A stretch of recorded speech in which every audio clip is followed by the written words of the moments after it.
But where are you really from? A podcast about the Asian American struggle.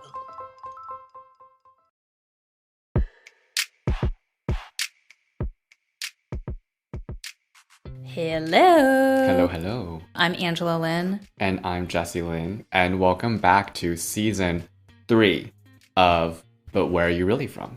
Oh my god, 3. Also, we're on camera. Not everyone can see us, but we're starting to record on camera for all of our episodes now, so it's weird for us.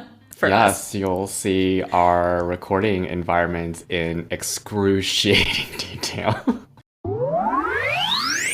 If you want access to the video episodes, we're only going to be releasing that through our Patreon page. So if you want to support us via Patreon, then that's how you'll get access to the video. Otherwise, you can just keep listening for free via the audio recordings that we always do. Anyways, Happy New Year. Happy New Year. We're finally in 2021, round that bend. Looks the same on the other side of the bend for right now, but hopefully soon things will change. I know, it's kind of interesting because I feel like everyone was just banking on 2021 coming to like save the day. I'm like, is life really going to be that different in 2021? I mean, I feel like it was the same thing as when Corona first started, where everyone was just like, oh, we know it's here, but because nobody's saying anything, we're just going to ignore anything in bars and stuff. I did that. I mean, people seem hopeful with the vaccine and whatnot. I don't know. Yeah, sure. I mean, but like that's gonna be like half, like 50% of the way through the year, and we'll see. I like to say that I think of things as a pessimistic optimist. So Okay, I'm simultaneously that's hopeful, but something. I'm not holding my breath. Yeah, yeah. I got it. How are your holidays? They were really nice because I took an entire week off between Christmas and New Year's. And the positioning of the holidays was amazing this year because Christmas is on a Friday, New Year's is on a Friday. So really only take 4 days off. Even though it doesn't really matter because where am I going to go with the extra vacation days? But if things do resolve, you won't be seeing me in the US for very much. Oh, goodbye. Yeah. How was your time off? Good. I mean, didn't do anything exotic since none of us could, but it was really nice to like not open my work laptop or my work email and all that stuff. And I was hyper productive, which I feel bittersweet about because I'm like, well, I got a lot of shit done with like the podcast and I started this like well, I've been doing it for a while, but I've been like putting more effort into this illustration thing I'm doing. The Three Rascals, find me on Instagram, and like other shit. But basically, I like got a lot done with all my side hustles, but I wasn't super restful. So, Mm.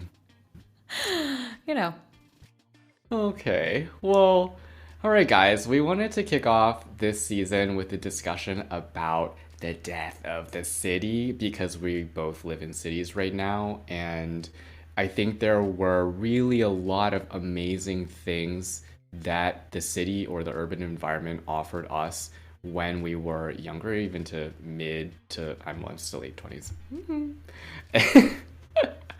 Sorry, things that were really great that the cities offered us and still do. But I think with everything that's happened with the coronavirus, a lot of people are rethinking whether or not what made urban spaces so great will still exist and whether or not it's worth it to continue to stay in a city. yeah, so I think we wanted to kick off this topic by throwing some stats out at you, which we usually never do, but it's a good way to set things up because, like Jesse's saying, I mean, there's been a huge decline of life in the city, frankly, since coronavirus first started. And two big factors or numbers to look at that indicate that are, frankly, number of people that have left overall, and also the number of businesses that have shut down because our economy has been taking a beating ever since COVID. So, Jesse, how's New York doing? Yeah, so I think even prior to COVID happening, there was a pretty large exodus of people already kind of occurring, given that New York City has basically gotten more expensive every year since the early 2000s. And, something's got to give at some point. So there was already, I think, some amount of people leaving. But according to an article from Reuters, between January 1st of 2020 and December 7th of 2020, around 3.57 million people left New York City. And they got this information based off of anonymized cell phone location data. So, like, people's cell phones no longer pinging those same towers.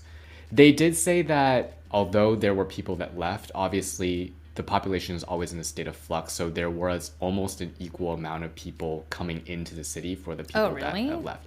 Yeah. But the article does say that the people that moved in were earning lower average incomes during the same period. So, like, the whole idea of kind of a sense of economic white flight where the rich people are like leaving, and their leaving makes things actually a little bit more affordable. Actually, like in Manhattan, the prices have really tanked. Damn, but where do you think the 3 million influx of people is coming from? Just like people who've always wanted to live in New York and now feel like it's affordable, or like people who are living in surrounding neighborhoods but work in the city and want That's to a be really good closer? question. I don't really know, but I mean, in my mind, the way I think about it is even though economy has shrunk, services has shrunk, and basically the amount of jobs have shrunk, it's still the largest pool, like largest concentration of jobs and easiest like area for people to find jobs because there are so many businesses still concentrated here, those that are left in any case. Versus, like, if you can imagine, you're out in a more rural part of New York that's facing the same restrictions and there's not as many restaurants or businesses there already, it can be probably even worse because you really have like this handful of options as your employers, and most of them have to close because they're non-essential. Interesting. I have my own opinion about that for San Francisco, but I'll withhold until you finish your New Yeah, York. sure. Speaking of businesses, there has also been very obviously a huge contraction in businesses, especially in like one of our hugest sectors, which is tourism. So, according to the New York Times, more than 2,800 businesses in New York City have permanently closed since March 1st. And this is also data that they got from Yelp. And this is obviously a huge amount of businesses. I think they said that it's a higher number than in any other large American city. Well, I can chime in there too for San Francisco because I think the stats are kind of interesting. The I don't have the same stats as you about the outflow versus influx. Like, I don't know how many people have moved to San Francisco since, but from Business Insider, as of December 1st, 89,000 households have left San Francisco. And for frame of reference, San Francisco's population is somewhere between like 8 to 900,000. So if you think a household is, I don't know, if you take an average of like two people per household, that's 170,000 people out of 800 or 900,000 people have left. That's like a huge percentage of people. And I can just speak anecdotally that it does feel like a ghost town here. Like, it feels like a lot of people have left. And contrary to what you were saying about New York still being like a valid place for people to want to move to because of the density of like business opportunities there. What's interesting about San Francisco's flight is that our whole city is based on tech. Like, the reason people want to be here and the reason the economy grows here is because of all the tech companies and the startups here. And those are the companies that are most able to transfer into remote work. And most of those companies have adapted into like, you can live not in San Francisco. At the very least, you don't have to live in the city to work for us anymore. And at the like most luxurious, like Twitter, they've said that forever you can, yeah, they will never have a mandatory, headquarters where you have to work from anymore. So there's actually zero reason for anyone to want to move to San Francisco right now because it's honestly not that great of a city, to be honest. Like, I've never loved it very much. And the main reason to be here was your job. And it's not that reason anymore. So I don't know what the number is of people who've moved here, but if I had to guess, it's not equivalent to the number of people who've left. And the business side, I think is really interesting because you said in New York, 2,800, because I'm looking at our notes, 2,800 businesses have closed.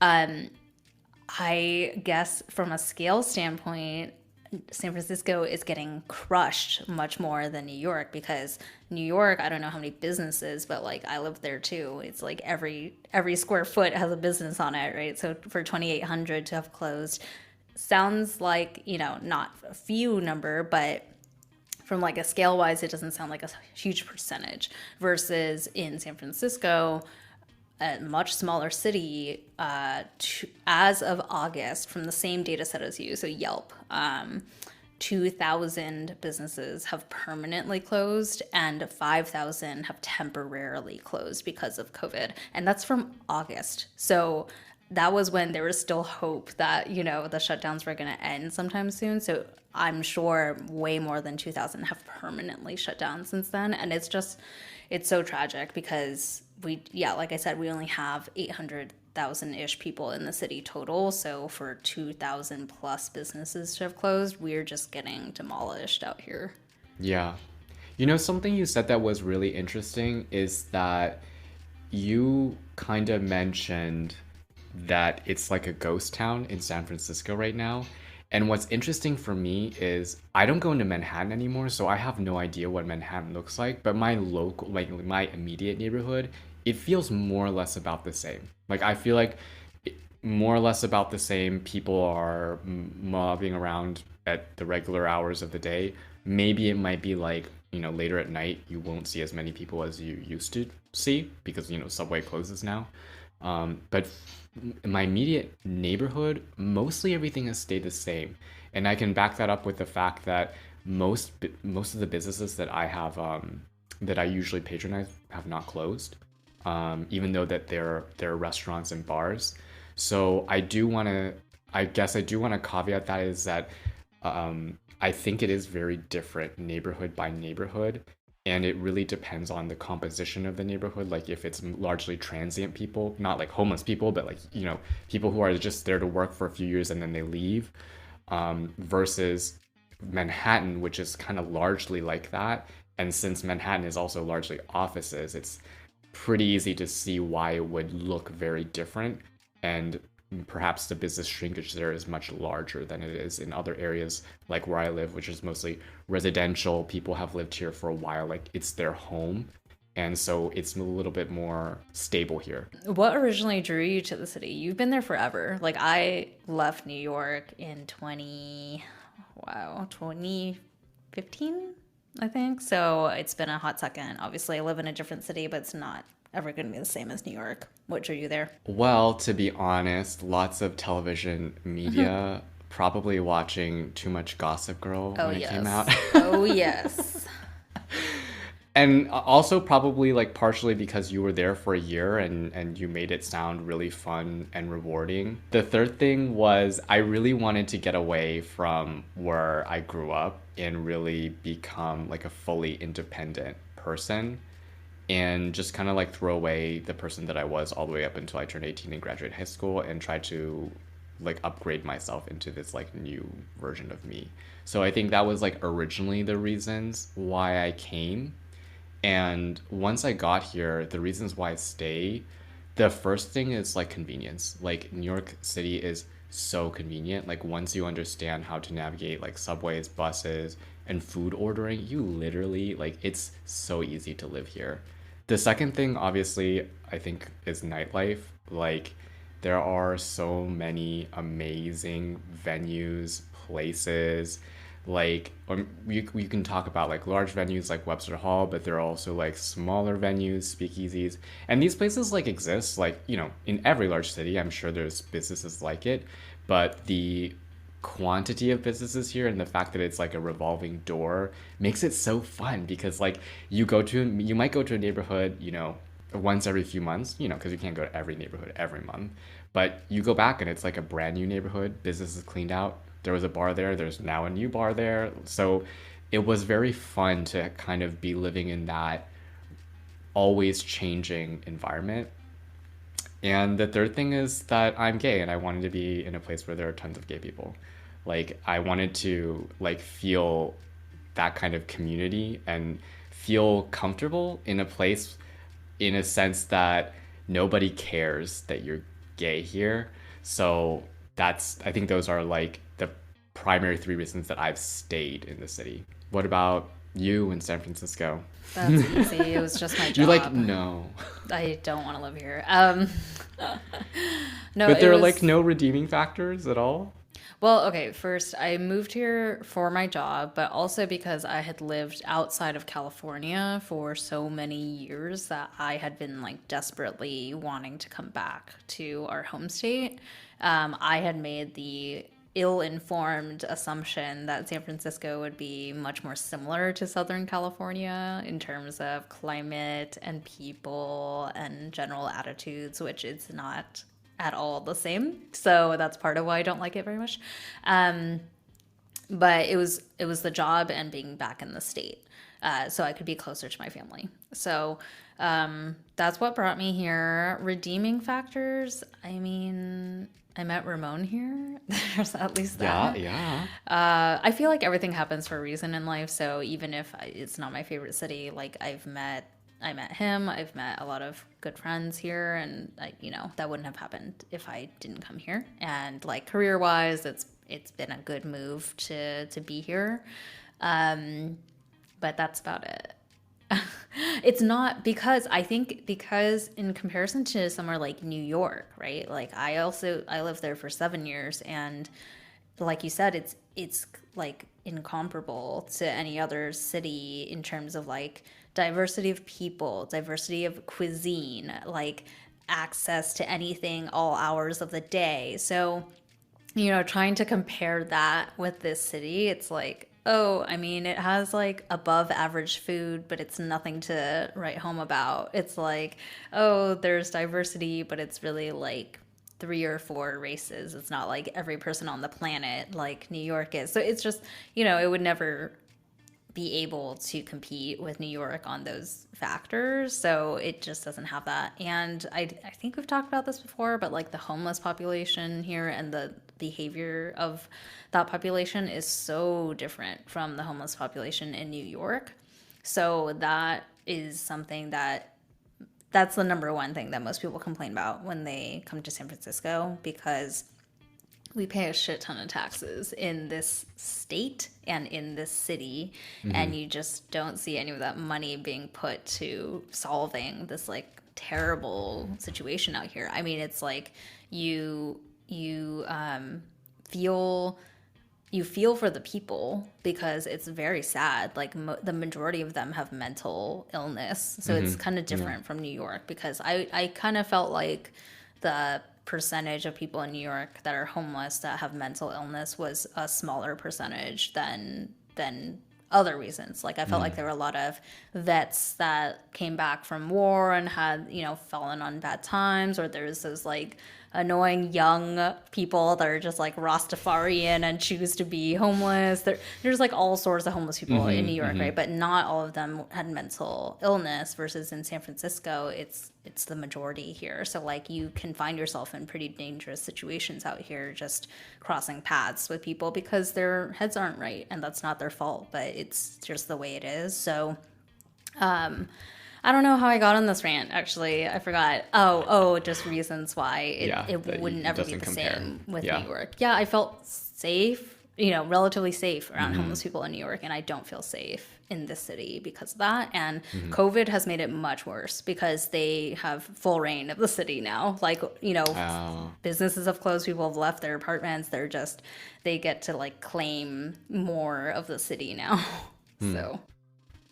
Well, let's talk about, we discussed kind of your draw was work, my draw was a couple of things related to just like quality of life things.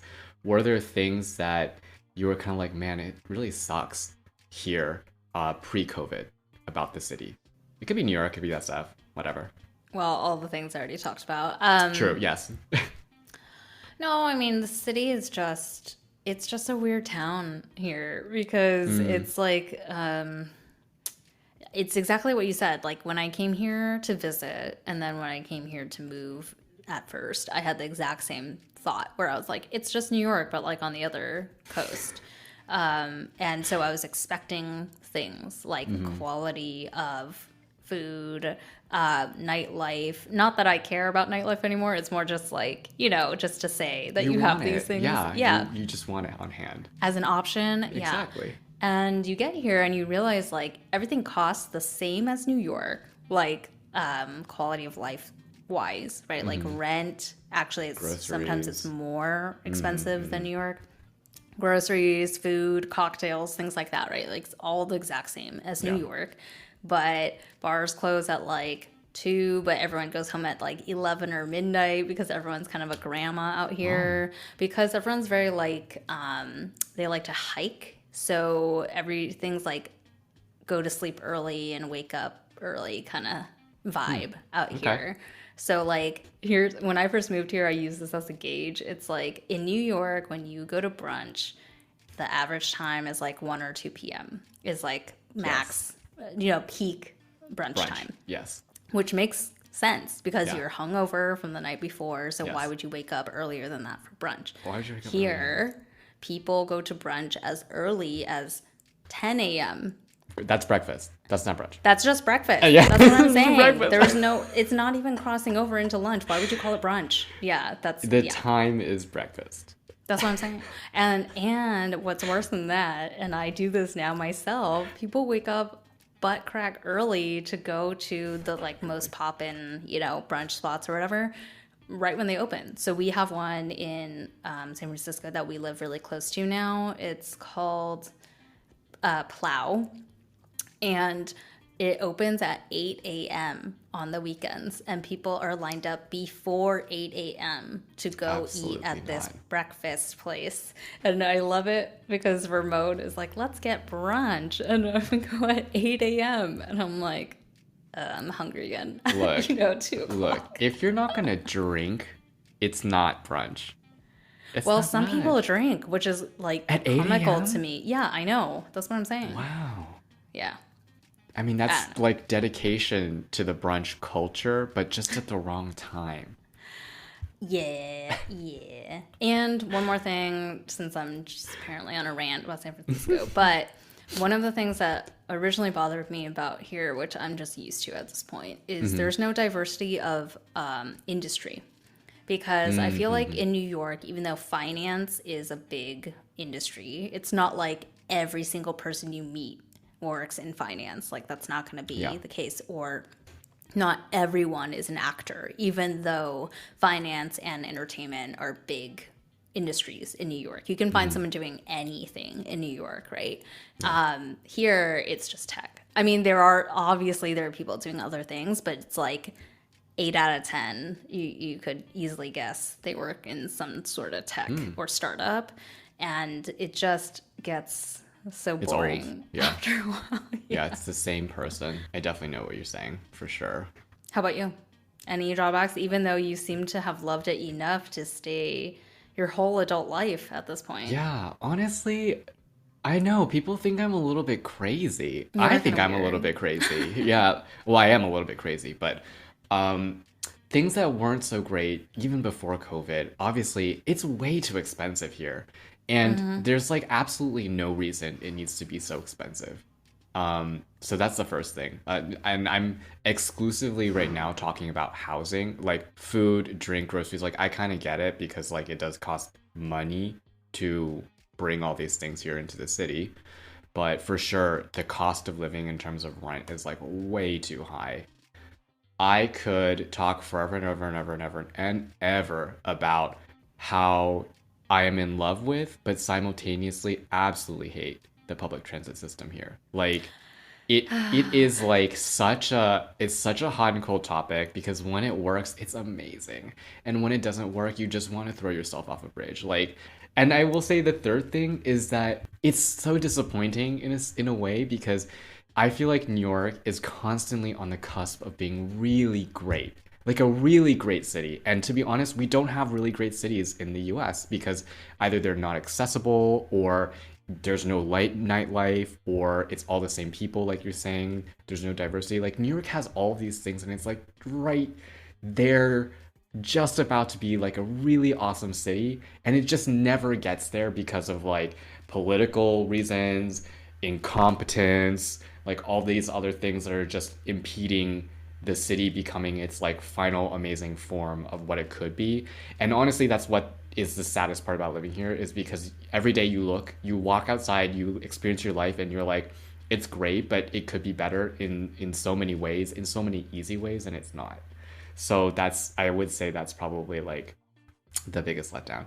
And also the dating here wasn't as good as I thought it was gonna be. What Yeah. about the city in general? Like, where do you think it's going to be? Because I am speculating that New York and San Francisco are not going to bounce back from COVID. Like, it's certainly not going to become a desert wasteland, but like, I don't think either of them are going to be as poppin' as or as coveted as they used to be because it's just not the same anymore with like certain businesses leaving and like job opportunities leaving and profile of people changing. I don't think it's going to be the same. I don't think so either. And the stats that I gave at the top of the episode, I mean, it shows that people with money are essentially leaving, right? So from that perspective, like I think the city will be facing a really huge challenge in terms of tax money to pay for services and things to keep people coming to the city.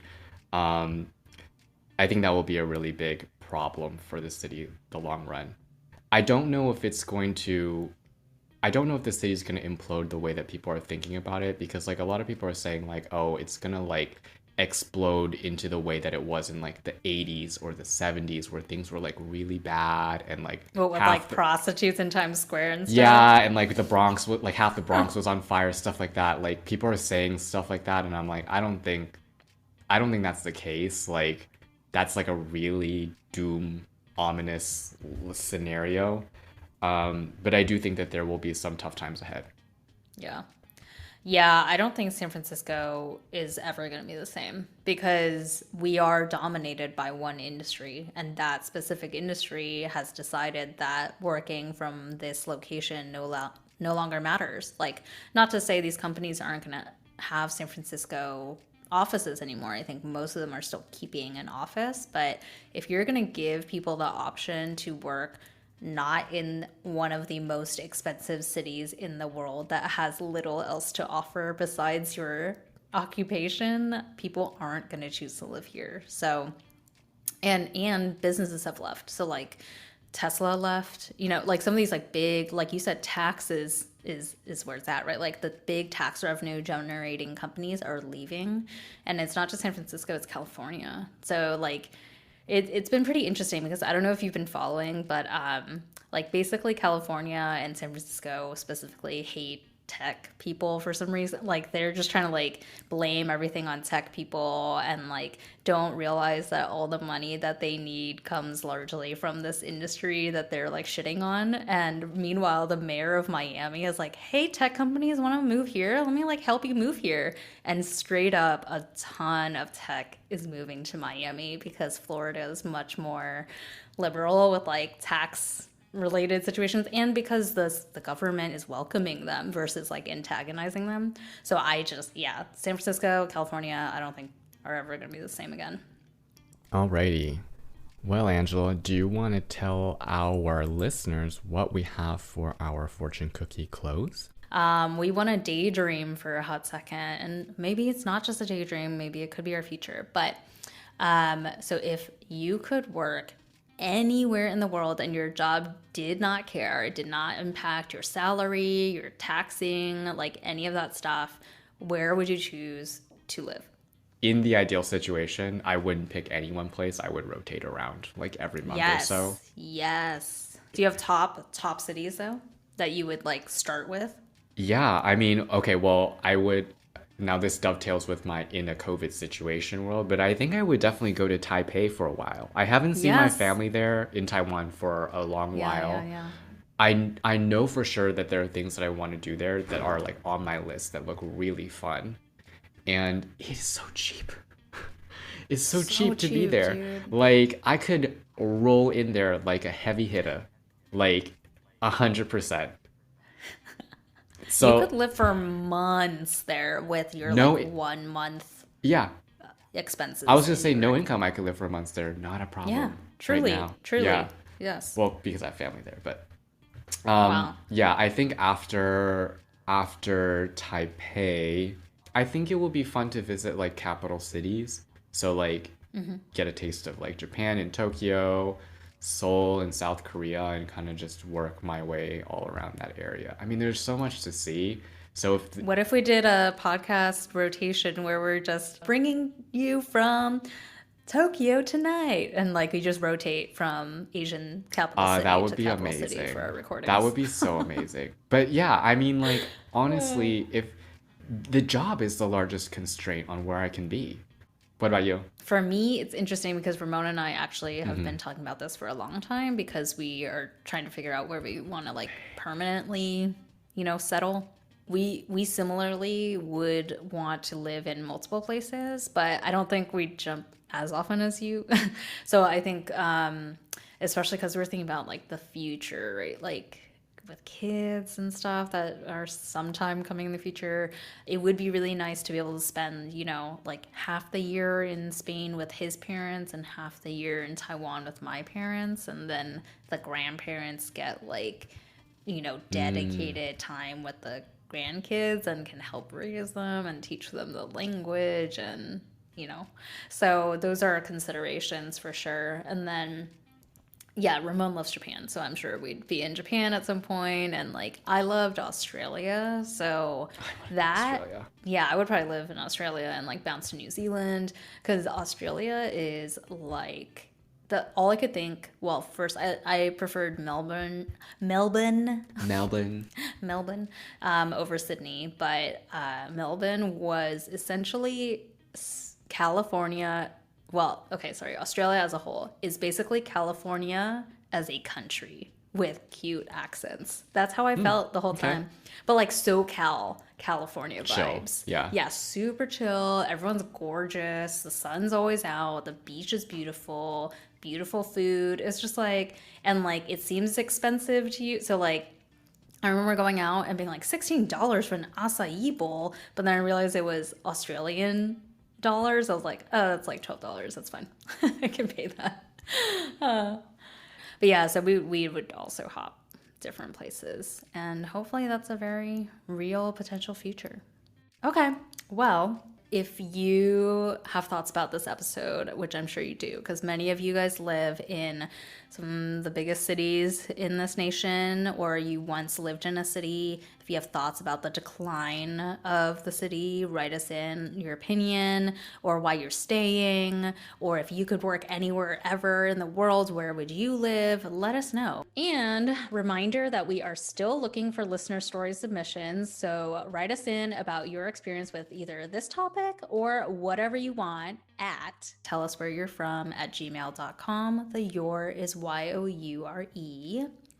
And I'm going to make a few more plugs because why not? One plug is that there are so many more of you that listen to this podcast than have shown up on our kind of ratings and reviews section on Apple Podcasts. If you could do us a huge solid and click that 5-star rating on Apple Podcasts. That would help us immensely because, as you know, we're trying to do a lot of shit with this podcast. We're trying to book bigger guests for you so it's more interesting content. We're trying to expand the listener base of the podcast. We're trying to do a lot of cool things. And it's a better look for us if more of you rep us on that part of our podcast page. So please go ahead and hit 5-star, leave us a positive review, and that'll go a long way for us. Thank you, thank you, thank you. And yeah, I guess that's it. Come back next week because we actually have one of our first guests for the season next week, and it's gonna be someone really cool. Until next time, 再见, bitches. Bitches.